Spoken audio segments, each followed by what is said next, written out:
पिछले वीडियो में हम बात कर रहे थे प्रोनाउन संबंधित चेंजेस की। तो पहला रूल जो मैंने आपको बताया था वो ये था कि अगर रिपोर्टेड स्पीच में फर्स्ट पर्सन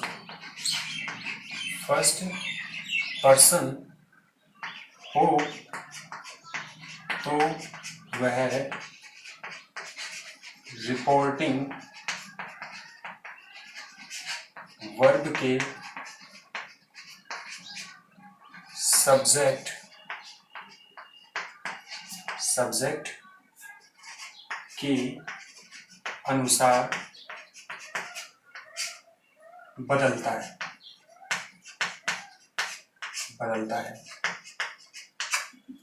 जिन स्टूडेंट्स को पर्सन का फर्स्ट पर्सन सेकंड पर्सन इनका ज्ञान है, बहुत अच्छी बात है। ऐसे लोग जो अभी भी इसकी जानकारी से वंचित हैं या जो भूल गए हैं या अन्य कोई कारण है जो इसके अंडरस्टैंडिंग से रिलेटेड हो, तो मैं यहाँ पर ये फर्स्ट पर्सन और ये दोबारा से सेंटेंस का जो फॉर्मेशन है रिपोर्टेड स्पीच का वो मैं बता रहा हूँ। तो आप क्लोजली अटेंशन इस पे दें और बड़े गौर से इसको समझें। तो मैंने यहाँ लिखा कि रिपोर्टेड स्पीच में फर्स्ट पर्सन हो तो वह रिपोर्टिंग वर्ब के सब्जेक्ट के अनुसार बदलता है। ये कल मैंने रूल आपको लिखाया था। इसका एक एग्जाम्पल देखते हैं। Example, Ravi said to Ram, I inverted comma में I study English, full stop और इन्वर्टेड कॉमा बंद। तो अब हम देखते हैं कि रिपोर्टेड स्पीच में फर्स्ट पर्सन हो तो वह रिपोर्टिंग वर्ब के सब्जेक्ट के अनुसार बदलता है। तो सबसे पहले तो हम ये जानें कि ये पर्सन क्या होते हैं। तो फर्स्ट पर्सन वक्ता होता है। ये वक्ताओं के प्रकार हैं। मतलब फर्स्ट पर्सन वो व्यक्ति जो कहने वाला होता है, सेकंड पर्सन वो व्यक्ति जिसको कहा जा रहा है, और थर्ड पर्सन वो व्यक्ति होता है जब फर्स्ट पर्सन सेकंड पर्सन को किसी तीसरे व्यक्ति की बात बता रहा होता है। उदाहरण के तौर पर मैं बोल रहा हूं, मैं फर्स्ट पर्सन हूं, आई एम स्पीकिंग, और आप सुन रहे हैं। जैसे कि हम देखते हैं, मैं बताता हूं एक बार पहले आपको। फर्स्ट पर्सन होता है आई, वी। सेकंड पर्सन होता है यू। थर्ड पर्सन होता है ही, सी, दे, इट। ये पर्सन के तरीके होते हैं। तो अब मैं इनको समझाता हूं प्रैक्टिकली। जैसे मैं बोल रहा हूं, आई एम स्पीकिंग, यानी कि मैं बोल रहा हूं, मैं वक्ता हूं। तो आई यानी बोलने वाला, मैं बोल रहा हूं। या ये बहुवचन भी हो सकता है। जैसे हम पढ़ रहे हैं, इस पढ़ाई में मैं भी शामिल हूं और आप भी शामिल हैं। तो वी आर स्टडिंग, तो हम पढ़ रहे हैं, तो हम बोलने वाले हैं। मतलब अगर मैं कहता हूं कि हम पढ़ रहे हैं तो यहाँ हमसे मतलब है मैं भी और आप सभी भी, और आप सभी की तरफ से भी मैं ये कह रहा हूं कि हम पढ़ रहे हैं। तो ये फर्स्ट पर्सन हो गया। तो आई, वी फर्स्ट पर्सन होता है। अगर मैं कहूं कि मैं पढ़ रहा हूं, पढ़ा रहा हूं, आपको कहूं, जैसे मैं आपसे कहता हूं कि मैं रिपोर्टेड स्पीच पढ़ा रहा हूं, ये बात मैं आपसे कह रहा हूं, तो आप सुनने वाले हैं। तो आप यानी कि यू हुए सेकंड पर्सन और मैं बोलने वाला हूं यानी कि मैं हुआ फर्स्ट पर्सन। और अगर मैं आपको कहूं कि वह पढ़ा रहा है, तो बोल कौन रहा है? मैं, यानी कि फर्स्ट पर्सन। किसको बोल रहा है? यानी कि आपको, यानी कि यू। किसके बारे में मैं बोल रहा हूं? वह, उसके बारे में, जो कि नाम अपन ले किसी का, कि जैसे सुरेश जी पढ़ा रहे हैं, तो मैं आपको ये बात बताने वाला फर्स्ट पर्सन, आप सुनने वाले सेकंड पर्सन, और कौन पढ़ा रहे हैं? सुरेश जी, तो वो हो गए थर्ड पर्सन। तो Suresh ji third person, gender male है, तो यहाँ थर्ड पर्सन उनके लिए ही का प्रयोग होगा।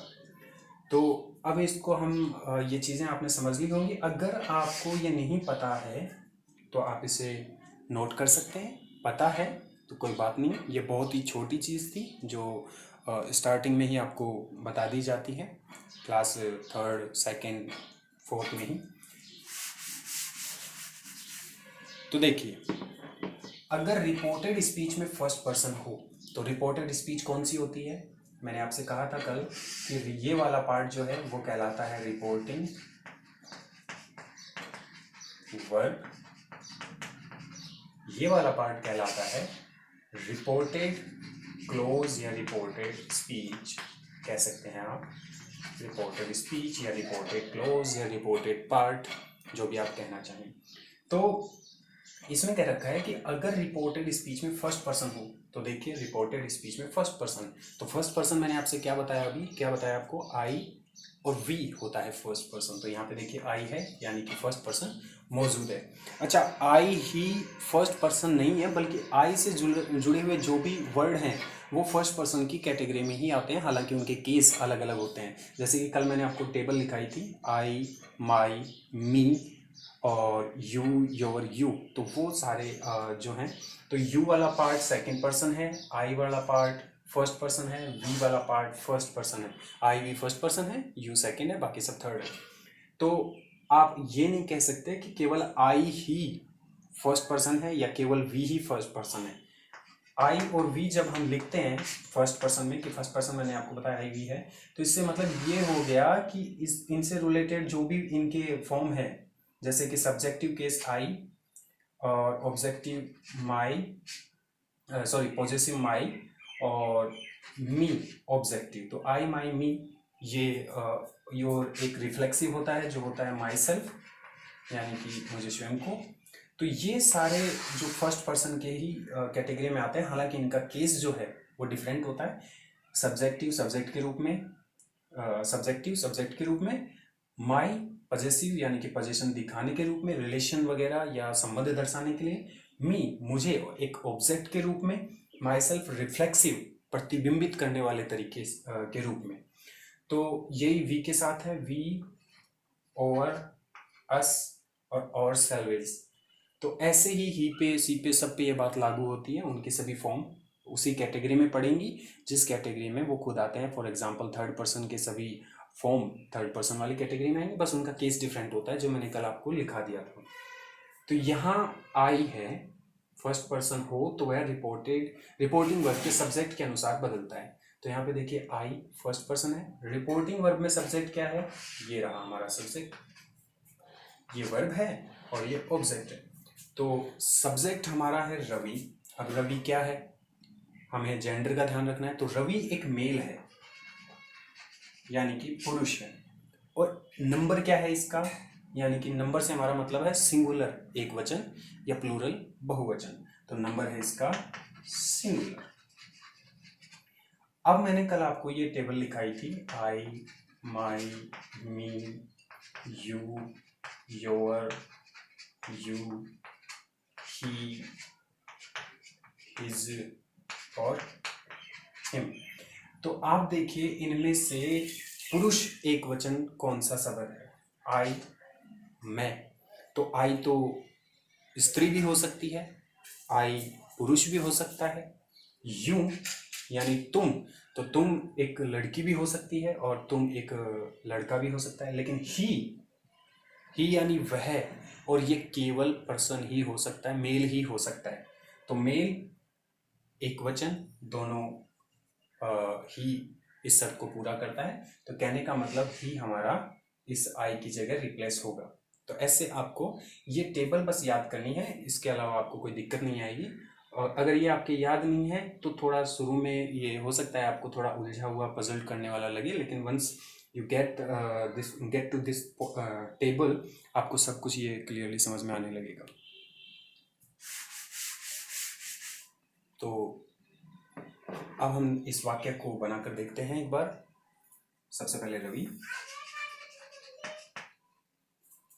और रवि के बाद में मैंने आपसे कहा था कि अगर इस रिपोर्टिंग वर्ब में ऑब्जेक्ट हो तो सैड बदलेगा। या से जो भी है वो बदलेगा। तो इसमें ऑब्जेक्ट दिया गया हो तो हमें क्या करना होता है कि हम सेड को या सेड की जगह जो भी वर्ब दी गई होती है, तो से, सेज या सेड, तीनों में से कोई भी वर्ब दी गई हो उसमें चेंज होगा। हालांकि टेंस में चेंज नहीं होगा। अगर कहने का मतलब अगर यहाँ पे से है यानी कि प्रेजेंट सिंपल है तो टेल में बदलेगा, टेंस नहीं बदला है। यहाँ पे सेज है यानी कि प्रेजेंट सिंपल है और एक वचन के साथ है, तो यहाँ रवि है तो रवि के साथ में अगर यहाँ पे से लिखना होता तो ऐसा लगता, क्योंकि एक वचन के साथ में प्रेजेंट सिंपल में ऐसे ये ऐसा लगता है। तो यहाँ पे ऐसे वाई है तो ऐसे वाई में एस जुड़ेगा। तो अगर यहाँ पे सेज होता तो वो टेल्स में बदलता, यानी कि टेंस में फिर कोई बदलाव नहीं हुआ। यहाँ पे सैड है तो हम टोल्ड में बदलेंगे, यानी कि टेंस में कोई चेंज नहीं हुआ। तो हम यहाँ पे ऑब्जेक्ट होने की वजह से सैड को बदलेंगे टोल्ड में। फिर मैंने आपसे कहा कि टू को हटा दिया जाता है ऑब्जेक्ट होने पर और सीधा हम जो ऑब्जेक्ट होता है उसे लिख देते हैं। तो रवि टोल्ड राम। फिर मैंने अगला रूल आपको बताया था कि यहाँ से कोमास हटेंगे और इन दोनों पार्ट को जोड़ने के लिए, reporting word and reported speech को जोड़ने के लिए हम कंजक्शन का, कनेक्टिव का जिसका प्रयोग करेंगे वो है दैट, केवल साधारण वाक्यों में, दूसरे वाक्यों में नहीं। तो दैट। अब आई, तो आई फर्स्ट पर्सन है, सब्जेक्ट के अकॉर्डिंग बदलेगा। रवि एक पुरुष है और एक वचन है, तो एक वचन पुरुष के लिए ही का प्रयोग होता है, ठीक वैसे ही एक वचन स्त्री के लिए सी का प्रयोग होता है। तो आई यहाँ पे ही। स्टडी इंग्लिश, स्टडी इंग्लिश मतलब प्रेजेंट सिंपल टेंस है जो कि पास्ट सिंपल में बदलेगा, तो he studied, STUDIED, studied English. इस तरह से वाक्य बन जाएगा। एक और विशेष बात जो आपको ध्यान रखनी है, वाक्य चाहे जैसा भी दिया गया हो, चाहे इंपेरेटिव दिया गया हो, चाहे इंटेरोगेटिव दिया गया हो, चाहे नेगेटिव दिया गया हो, वो ऑलवेज सिंपल सेंटेंस में ही बदलेगा। ये रिपोर्टेड स्पीच की एक बहुत ही नोटिसेबल बात है कि किसी भी प्रकार का सेंटेंस टाइप दिया गया हो उसे ऑलवेज जो सिंपल सेंटेंस है उसमें बदलना है। जैसे subject plus helping verb plus main verb plus object, इसमें हमें बदलना होता है। तो देखिए नोट के बाद में दैट के बाद में दैट कनेक्टिव था, इसके बाद में देखिए ही सब्जेक्ट है। हेल्पिंग वर्ब यहाँ पे नहीं है क्योंकि पास्ट सिंपल में हेल्पिंग वर्ब नहीं लगती है, मेन वर्ब दे रखी है, ऑब्जेक्ट इंग्लिश। तो आई होप आपको ये पॉइंट समझ में आया होगा। Now let's move to our next point.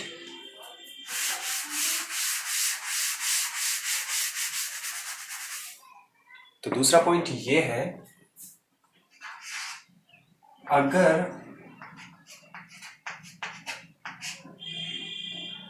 Reported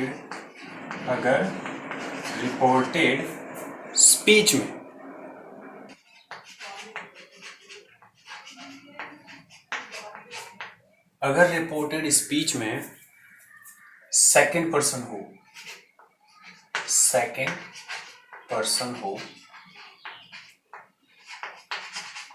person होता है केवल यू, और यू से रिलेटेड जो भी केसेस हैं जैसे कि सब्जेक्टिव, रिफ्लेक्सिव, पॉजेसिव और ऑब्जेक्टिव, वो सारे सेकंड पर्सन की कैटेगरी में आते हैं। तो अगर रिपोर्टेड स्पीच में सेकंड पर्सन हो तो उसे रिपोर्टिंग वर्ब के ऑब्जेक्ट के अनुसार बदलते हैं। रिपोर्टिंग वर्ब के ऑब्जेक्ट के अनुसार बदलते हैं। एग्जाम्पल देखते हैं इसका और अच्छे से समझ में आए इसके लिए हम वो जो पिछले सेंटेंस का एग्जाम्पल था वहीं लेते हैं। Ravi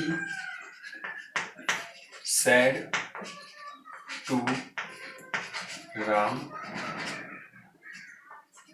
you studied English. You studied English. You studied English.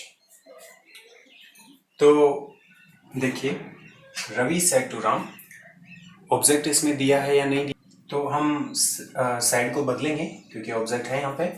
Sad को हम बदलेंगे टोल्ड में, ये मैं आपको बता चुका हूँ 3 बार, एक बार फिर से रिपीट कर देता हूँ। ऑब्जेक्ट होने पर से को हम बदलेंगे टेल में, सेज को बदलेंगे टेल्स में, और सैड को बदलेंगे टोल्ड में। और इनकी वर्ब के टेंस में कोई परिवर्तन नहीं होता है, जो टेंस यहाँ दिया गया होता है उसी एग्जैक्ट टेंस में ये वर्ब परिवर्तित हो जाती है। बस डायरेक्ट से इनडायरेक्ट बनाते समय जो वर्ड है वर्ब का वो चेंज हो जाता है, जो है से, सेज और सैड। से, सेज और सैड ये बदल जाता है, टेल, टेल्स और टोल्ड। इनके अलावा फिर आगे जैसे सेंटेंस आएंगे तो कमांड रिक्वेस्ट में ये ऑर्डर्ड, रिक्वेस्टेड, रिक्वेस्ट या रिक्वेस्ट इनमें भी चेंज होता है, लेकिन वो हम आगे देखेंगे। तो सबसे पहले रवि सैड टू, तो मैंने कहा था आपको टू हटा देंगे और सैड बदलेगा टोल्ड में, तो रवि टोल्ड राम, कोमा हटाएंगे तो लगेगा दैट। अब यहाँ पे देखिए सेकंड पर्सन दे रखा है तो हम इसे ऑब्जेक्ट के अनुसार बदलेंगे। रवि सब्जेक्ट है, सैड वर्ब है और राम ऑब्जेक्ट है। तो आप देखिए ऑब्जेक्ट क्या है, इसका जेंडर मेल है, इसका नंबर सिंगुलर है। तो एक वचन मेल के लिए क्या वर्ड प्रोनाउन आता है, अभी जो पिछले एग्जाम्पल में था सेम वही आता है। रवि के लिए भी वही लगेगा, राम के लिए भी वही लगेगा, क्योंकि दोनों ही मेल हैं और दोनों ही एक वचन है। तो हम लिखेंगे ही स्टडीड, स्टडीड। तो यहाँ पे मैंने पास्ट सिंपल लिख दिया है टेंस, तो पास्ट सिंपल बदलता है पास्ट परफेक्ट में, तो हम लिख देंगे he had studied. Past perfect में हैड हेल्पिंग वर्ब और वर्ब की थर्ड फॉर्म लगती है, सेकेंड और थर्ड फॉर्म इसकी सेम होती है। तो ही हैड स्टडीड इंग्लिश।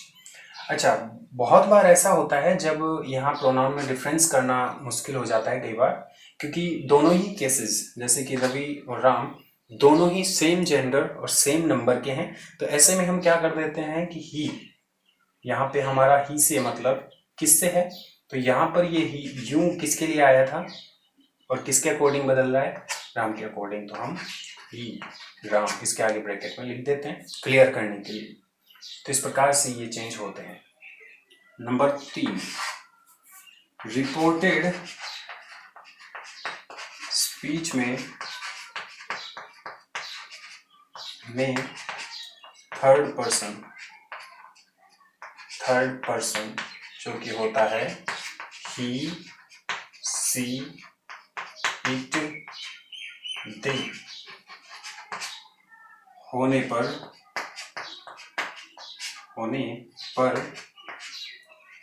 उनमें कोई परिवर्तन नहीं होता है, कोई चेंज नहीं होता है, कोई चेंज नहीं होता है। तो अगर रिपोर्टेड स्पीच में थर्ड पर्सन हो तो उसमें कोई चेंज हम नहीं करते हैं। कहने का मतलब अगर यहाँ पर एग्जाम्पल हो Ravi said to Ram, comma, he studies English. He studies English. तो Ravi said to Ram, object यहाँ पे दे रखा है, सेड बदलेगा टोल्ड में, टू हट जाएगा। तो रवि टोल्ड राम, कनेक्टिव के लिए हम काम में लेंगे दैट। ही कोई चेंज नहीं होगा, जैसा है वैसे के वैसे लिख दिया जाएगा।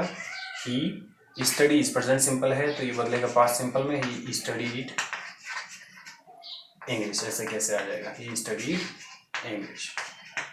तो इस प्रकार से हमें इन प्रोनाउंस का ध्यान रखना है। आई होप आपको बहुत अच्छे से समझ में आ गया होगा, और अगर नहीं आया है या कोई इश्यू है तो यू कैन ऑलवेज आस्क। तो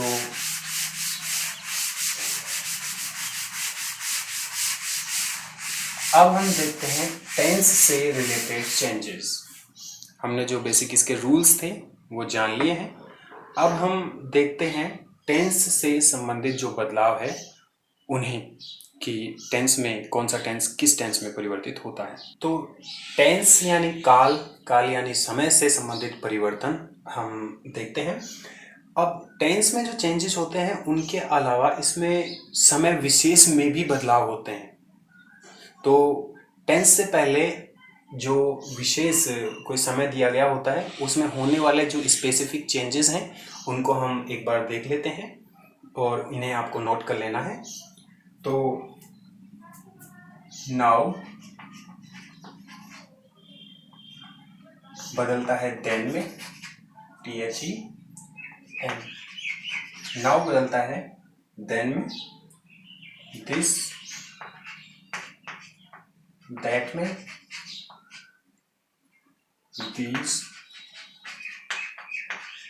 THOSE, these बदलता है दोज में। 10 दिया गया हो तो वो बदल जाता है सो में। और टुनाइट यानी आज रात दिया गया हो तो इसे बदल देते हैं दैट नाइट, यानी कि उस रात, दैट नाइट। टुडे हो, TODAY, तो उसे बदल देते हैं दैट डे। इसके बाद में यस्टरडे, यस्टरडे, इसे बदलते हैं द प्रीवियस डे, यानी कि पिछले दिन। टुमारो हो, टुमारो, इसे बदलते हैं the next, the next day, the next day. और जस्ट, JUST, जस्ट बदलता है देन में। और हियर बदलता है हियर में। हेंस बदलता है देंस में, THENCE। हेंस इस तरह से, देंस उस तरह से। एगो पहले, इसे बदलते हैं बिफोर में, जिसका अर्थ भी पहले ही होता है। और नेक्स्ट डे, ये बदलेगा फॉलोइंग डे। यहाँ पे ध्यान रखने वाली बात यह है कि अगर नेक्स्ट डे के अलावा जैसे लिखा हो नेक्स्ट मंथ तो हम लिखेंगे फॉलोइंग मंथ। नेक्स्ट ईयर तो हम लिखेंगे द फॉलोइंग ईयर। द है यहाँ पे द इससे पहले जुड़ेगा, the following day, the following year, the following month, the following week. और अगर जैसे इनके बाद में ये दिए गए जो समय हैं इनके बाद में अगर और कोई जैसे दिन के पहर जुड़े हों, जैसे कि यस्टरडे है तो यस्टरडे में कोई दिन का पहर जुड़ा हो, यस्टरडे आफ्टरनून तो द प्रीवियस आफ्टरनून, इस तरह से हम इसको चेंज कर देंगे। तो ये चेंजेस हैं, इनको आपको नोट कर लेना है और इनको स्ट्रिक्टली देखना है कि ये चेंजेस होंगे।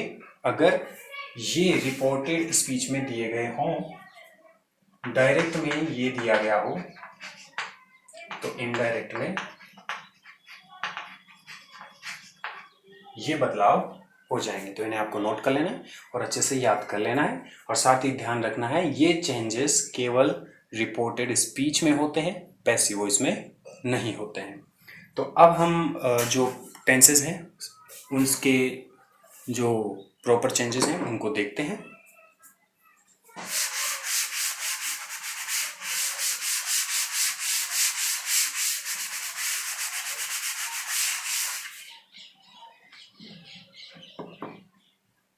तो सबसे पहला जो टेंस आता है हमारा changes related to tense, tense संबंधी परिवर्तन। Present simple tense, present simple tense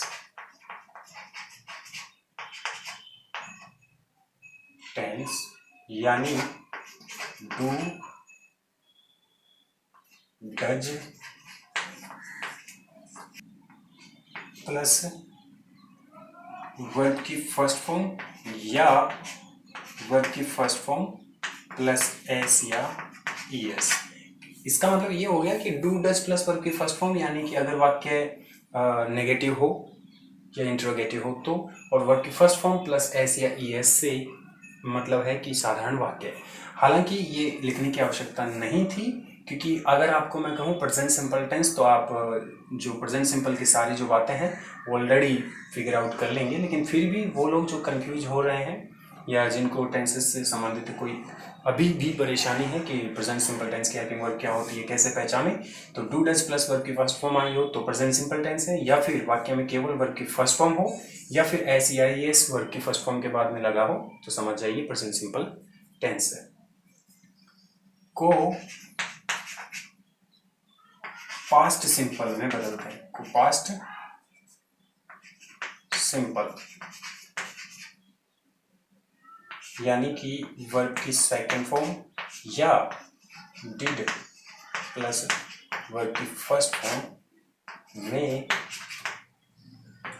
बदलते हैं, example, Mahesh said to Suresh I like sweets, I like sweets। ये एक वाक्य है। तो महेश लिखेंगे, सैड टू के बाद में ऑब्जेक्ट है तो हम चेंज करेंगे, तो सैड पास्ट सिंपल टेंस है, तो सैड की फॉर्म रहेगी टोल्ड, टू को हमें हटाना है, लिखेंगे आगे सुरेश। कनेक्टिव साधारण वाक्य है तो हम लिखेंगे कनेक्टिव के रूप में दैट। अगर प्रश्नवाचक चिन्ह लगा हो तो प्रश्नवाचक वाक्य है, अगर यहाँ पे नोट आ रहा हो तो नेगेटिव वाक्य है। तो आप आसानी से पहचान सकते हैं कि अगर प्रश्नवाचक चिन्ह लगा हो तो वो इंटरोगेटिव है, नोट आया हो वाक्य में तो वो नेगेटिव है, नेवर आया हो तो वो नेगेटिव। अगर ये तीनों चीजें नहीं है तो डेफिनेटली वो सिंपल सेंटेंस है। तो Mahesh told Suresh that I first person है, फर्स्ट पर्सन सब्जेक्ट के अकॉर्डिंग बदलेगा, तो महेश एक पुरुष है और साथ ही एक वचन भी है, तो एक वचन पुरुष के लिए आता है ही, दैट ही लाइक स्वीट्स, यानी प्रेजेंट सिंपल टेंस है, एस ई एस नहीं लग रहा क्योंकि बहुवचन है सब्जेक्ट, तो दैट ही लाइक, तो पास्ट सिंपल में वर्ब की सेकंड फॉर्म लग गई, liked sweets, he liked sweets. तो इस प्रकार से जो टेंस से रिलेटेड चेंजेस हैं वो हमें ध्यान में रखने, ये आपको अच्छे से पता हो जाना चाहिए। और जिन लोगों के टेंस अच्छे से याद हैं उनको केवल इतना हिंट काफ़ी है कि प्रेजेंट सिंपल बदलता है पास्ट सिंपल में। और अगेन मैं कहता हूँ कि अभी भी जो टॉपिक आगे आने वाले हैं सभी में टेंस की एक्सट्रीमली जो है ज़रूरत पड़ने वाली है और पड़ेगी। तो विदाउट टेंस के सॉलिड नॉलेज के आप मतलब ये जो टॉपिक्स हैं ये कुशलता से हल नहीं कर सकते हैं, बाधाएं आपको आएंगी।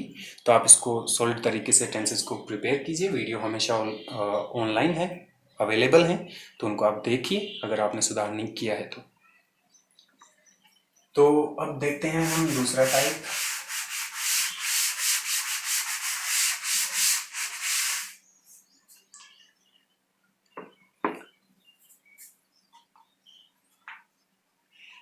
नंबर 2,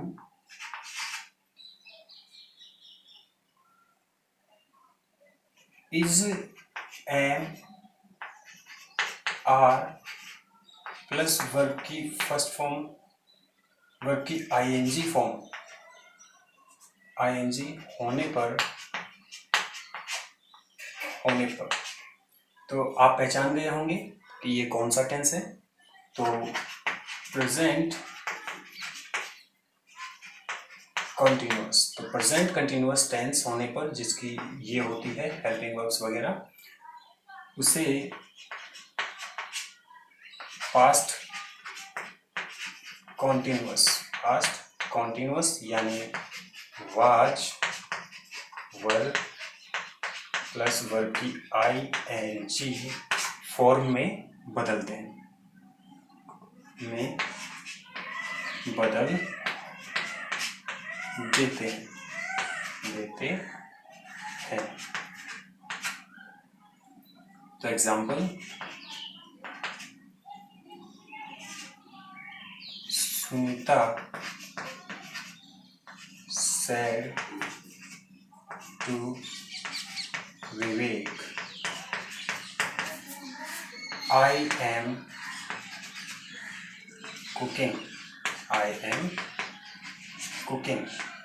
मैं खाना पका रही हूँ।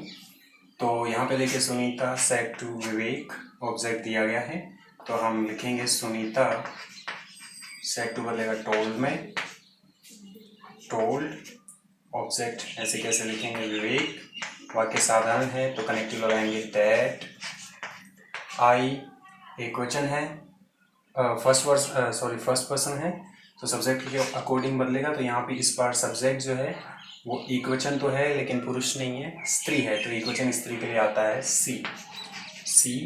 और ये किस टेंस में बदल रहा है, वाज वर्ब प्लस वर्ब की फर्स्ट फॉर्म, तो वाज एक वचन के साथ वज लगता है, और cooking that's he was cooking. तो इस प्रकार से जो है ये टेंस जो है is are am plus verb की फर्स्ट फॉर्म ing यानी कि प्रेजेंट कंटिन्यूअस, वो पास्ट कंटिन्यूअस टेंस में बदलेगा।